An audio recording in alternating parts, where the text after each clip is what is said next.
Hey! Welcome back to our channel. So, I'm here today with Hero. Say hi! Hi!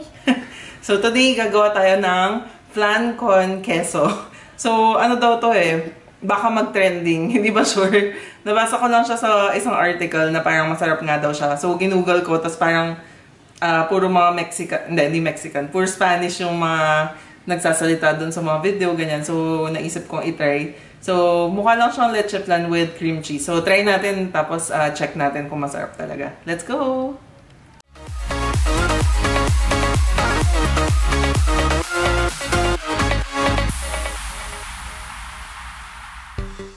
Para sa flan con queso, ito ang mga ingredients. Cream cheese, evaporated milk, condensed milk, eggs, vanilla essence, and sugar. Maglalagay muna tayo ng half a cup of sugar sa isang pan, tapos lalagyan natin ng konting water. Enough lang para mabasa yung sugar. Tapos wag natin galawin until mag-caramelize yung gilid. Tapos ay stir natin until may caramel na tayo. Ilagay natin ang caramel sa pan na gagamitin. 2 6-inch round pans ang ginamit ko. Hayaan lang natin tumigas at lumamig ang caramel at iset aside.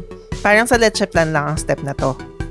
Gamit ang ating antique na blender, ilagay natin ang 225 grams na softened cream cheese, isang big na can ng evaporated milk, isang can ng condensed milk, 5 na itlog, at 1 teaspoon vanilla. Blend lang natin lahat until combined. Tapos i-strain ng mixture papunta sa gagamiting pan. Lagyan pala natin ng aluminum foil ang top ng ating mga pans para hindi matuluan ng water. Tapos ay steam na natin for 20 minutes. Palamigin muna natin ang flans bago babalik ta rin and i-unmold kagaya ng leche flan. Tapos pwede na i-serve. Ayan, so ito na ang ating flan con queso. So tikman na natin. Mukha siyang leche flan talaga. Ito, so mukha siyang leche flan talaga. Yung texture niya, mas gusto ko pa rin talaga yung leche flan.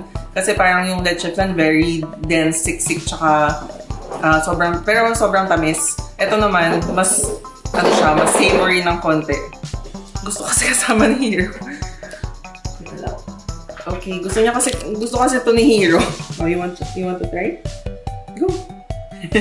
So yun, okay naman siya. Parang siyang cheesecake na sobrang light. Parang halong cheesecake na leche flan. Pero siguro, mas masarap siya kung puro egg yolks. Pero yun. Pero okay naman siya. Hindi siya kasing tamis kasi ng leche flan. So, para sa mga medyo oldies like me, okay na siya.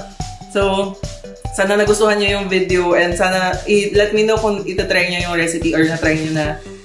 Leave a comment below if meron kayong suggestions. Don't forget to like and subscribe if you haven't done so already.